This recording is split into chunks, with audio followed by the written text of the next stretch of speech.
myself. My dad is a pastor of the local church here in the Northeast, a small Filipino church. He church planted it actually about 6 or 7 years ago, and that makes me a pastor's kid. And for those of you who know what that means, either pastor's kids are either really, really good or really, really bad. I just haven't decided which one I want to be at. But I'm glad to be able to serve with you because, you know, in our culture, the words bad and good have different meanings now. Let me illustrate.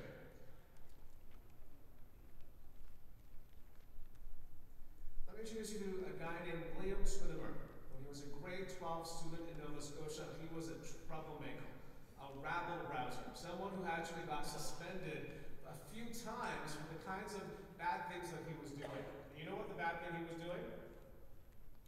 He wore a shirt that said, "Life is wasted without Jesus." This is what his school board said about that shirt. They said, "I know it's out there that somehow we don't allow religious beliefs in school," which is absolutely false. This was Nancy Pinch Worthylake, the South Shore Regional School Board. However, she said, "The only time is when we have students who come forward and say, 'I really feel this is a criticism of my beliefs,' and that's what happened in this situation." So this shirt was so offensive, the school board told William to take it off or he'll be suspended. The school board issued a statement clarifying that students may choose to wear clothing that embraces their beliefs. However, it is expected that students will not wear clothing with messages that may offend others' beliefs, race, religion, culture, or lifestyle. The National Post article that I'm quoting here goes on to say they're actually consulting human rights experts to look at this shirt to see if it's offensive. Welcome to Canada. That's where we are right now. That a shirt that simply states that life is wasted without Jesus, the very heart of the Christian message, could potentially be so offensive you would suspend a grade 12 student at a public high school for wearing it. Not alone just not free speech, we're talking about, do we have a right as Christians to proclaim the Christian message in our culture? Because if offense is the standard we use, then we're in big trouble. Because the Christian message, according to Scripture itself, is offensive, is it not? So in a situation like this, we have to ask ourselves, how can we remain effective ambassadors for Christ in a place that says that your message is so offensive we might even ban you? One of my mentors, Greg Kokel, says it in a very wise way. He says the gospel is offensive. Absolutely. It doesn't mean we have to add more offense to it, to share it. And that's not what I'm advocating. What I'm saying, though, and what Greg says, is we shouldn't take away offense from the gospel simply because people are offended. And so how do we do that? Well, let's examine a few things first. How did we get here? What is it that we got to this place that we are now in a situation that this high school student and others like him are faced with being expelled from school, suspended from school because of their message? First, I think we've come to a place where we have a false definition of tolerance. There's, in fact, I call it tyranny of tolerance. We have a situation where we've taken this word that's meant to be good, that's meant to be able to say we work with people, we live in a multicultural society, we're kind to everyone, and somehow translated that to saying we can never tell other people their views could be incorrect. And that's something that's very unique to us as Canadians. We're really proud of the fact that we're tolerant, aren't we? We're very proud of the fact that we're nice people. It's one of those things that distinguish us from our other friends, whether they're American friends or our British friends. That's what we are. We're nice. I found this cartoon online, and it talks about how long you're supposed to hold the door for someone if they're walking behind you. So this is an example of friendly. This is just a good distance. This is an example maybe of awkward because it's a little too far and they're wondering why are they still holding this door. And this is an example of where you say, well, why are you doing this? Now you're troubled. Why are you waiting so long to hold this door for me? And of course, as an example of being Canadian.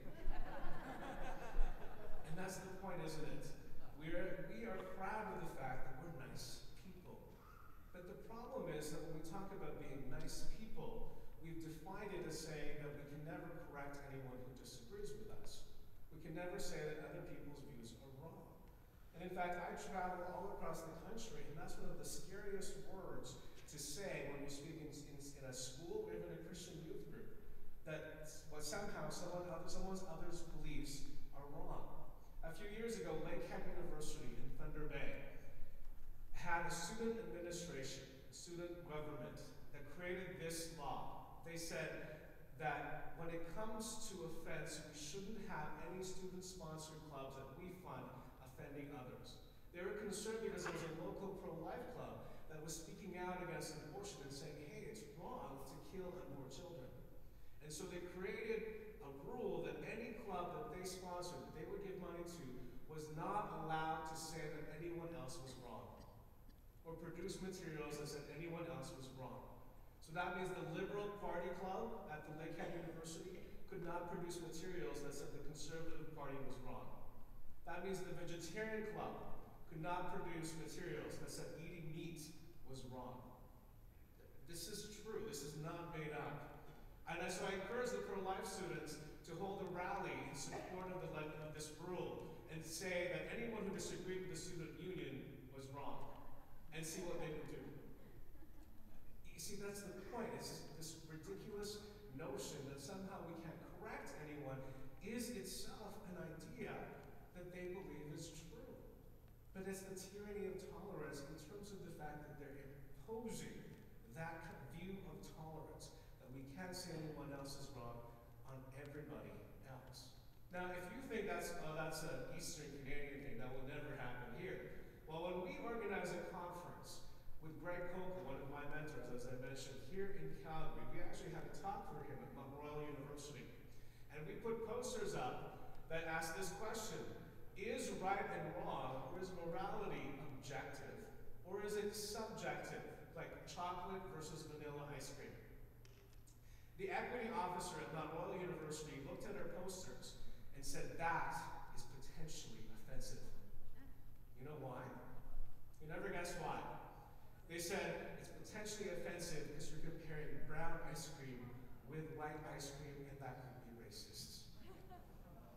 Now, the chaplain laughed at that because I was the one putting up the posters. And he said if they only knew the people's skin color who were putting it up. Because the poster actually doesn't say brown or white is better. Right? Maybe I am racist and think brown is better, but it doesn't say that. The point is, though, again, this is the kind of decision-making happening at the university level. And this is the kind of decision-making that's happening in our own country. So it makes sense, if we can't say that anyone else is wrong, for us to say, well, Christians can't tell people that their view is right. You see the problem? And the problem, of course, is as Christians who want to be faithful to share the gospel message, we now have a generation who's being raised at universities and at that age group who believe that it's wrong to tell people that they're wrong. Isn't that a huge problem? Isn't that, as Pete said, hard soil to spread the gospel to? One of the things, and if you are a youth pastor like I am, or a student teacher or a teacher, one of the ways I test to see what my students are thinking, and this has worked all across the country, is I show them these two sentences. And again, this is from a ministry called Stand to Reason. The first sentence says this: all views have equal merit, and none is better than any other. All views have equal merit, and none is better than any other. And I asked my students, well, what do you think about this sentence? And many of the students, I would say about 70% of the students I speak to say, I agree, or I think that's right, or that makes sense. Or they may even say something like this: I think there's a problem with that, but I don't know what the problem is. I show them this second sentence, and it says, Jesus is the Messiah, and Judaism is wrong for rejecting him. Jesus is the Messiah, and Judaism is wrong for rejecting him. Now notice, I'm not actually saying Judaism is wrong at this point. I'm just asking them to comment on the sentence. I'm not even saying Jesus is the Messiah at this point. I'm just asking them to comment on the sentence. And I can tell you how many times people say things like, yeah, I don't know if I believe that. And these are Christian students at Christian schools. Or they'd say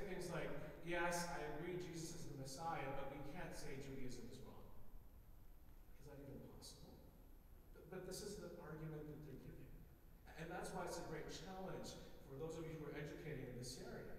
Because when people are faced with this kind of question, they default to what they're thinking about in culture.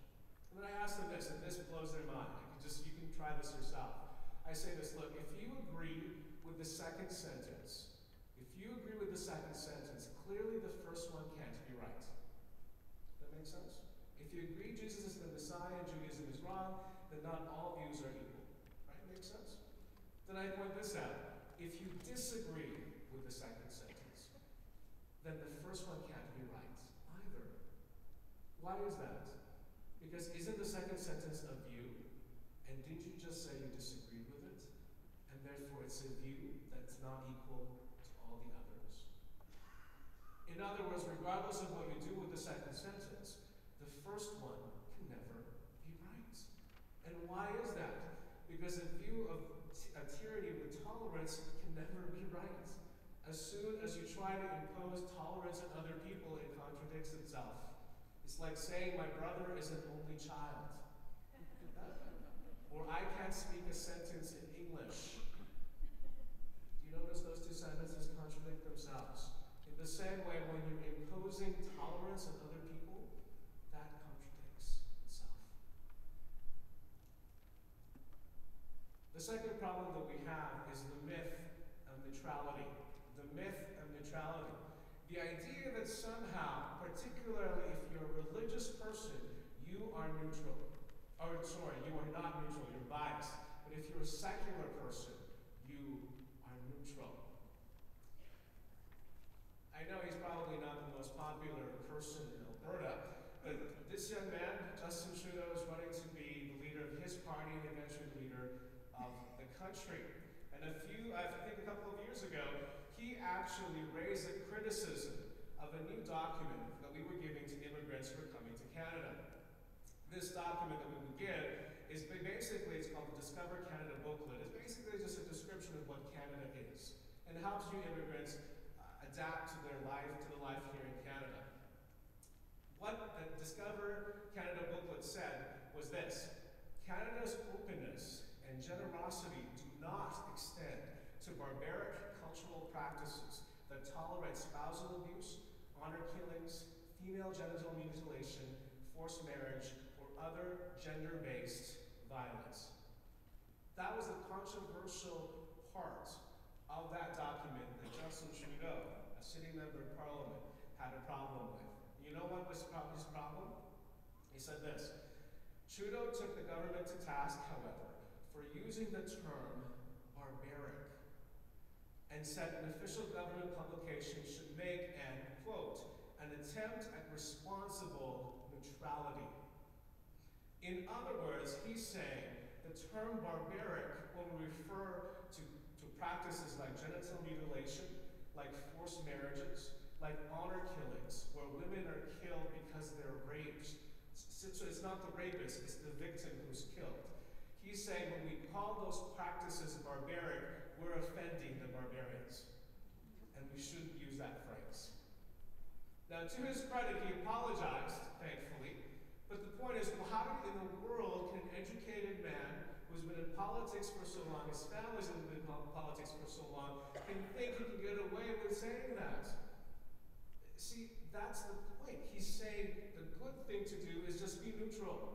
But is that possible with those kinds of evils? And if you claim to be neutral with those kinds of evils, are you really being neutral? Imagine saying, I'm neutral when it comes to genocide. I'm neutral when it comes to the Holocaust. You know, child killings and rape, you know, that's terrible for you, but we should be neutral about how we take a stand on those issues. Is that really neutral when we say we're neutral on those issues? No. We're saying we choose to do nothing. And that's also a choice. Unfortunately, this idea has been so prevalent that just recently, within the last couple of weeks, we have a situation out in BC. I don't know if you've heard about this. Again, these are all Canadian examples, where a Christian university, Trinity Western University, wanted to start, and they're still trying to start, a law program so they can train Christian young people to become lawyers. Right? That sounds like a good thing. We need some more Christians in every field, maybe not too many lawyers, but we still need lots of people in every area. What happened was deans from other universities wrote a letter demanding that this Christian school be not allowed to open a law school. Christian school not allowed to have a law school, told by secular deans from other universities across Canada. And this is their argument. This is not an attack on religious freedom, they said. Religious institutions such as Trinity Western have the freedom to write, think, and teach what they want. But the training of lawyers is something that the broader society needs to be insisted by untainted discrimination. Those standards require critical thinking about the ethical and legal issues. No person can truly think critically from one predetermined lens, in this case, a lens mandated by Trinity Western University. You catch that? They're saying Christians aren't neutral, so therefore they can't be good lawyers. By the way, they were trying to do this a few years ago when Trinity Western was wanting to build a program for Christian teachers. And the Union for the teachers in BC did refuse, or was saying they were not going to hire anyone who graduated from that program because they were biased. Do you see the problem? We're in a situation now where not only can they make this argument, they don't realize the problem in that argument themselves, that it contradicts their own view. Why? As soon as they make a judgment that we're judgmental, they're contradicting themselves. It's like this. A young man came up to me, this happens many times around the streets, doing pro-life work or doing any other kind of work when you just engage people. And he said, you know, you can't say that abortion is wrong. You can't say that your position is true because there's no such thing as truth. So I asked him, really, is that true? There's no such thing as truth. Or this, I can't be a Christian because Christianity is so judgmental. Really? Is that your judgment? Do you see the problem? We're letting these people bully us and telling us to not speak when they themselves are doing the very same thing that they're accusing us of doing. If they're going to argue that we have a predetermined lens when we approach the Christian faith, then what do they have?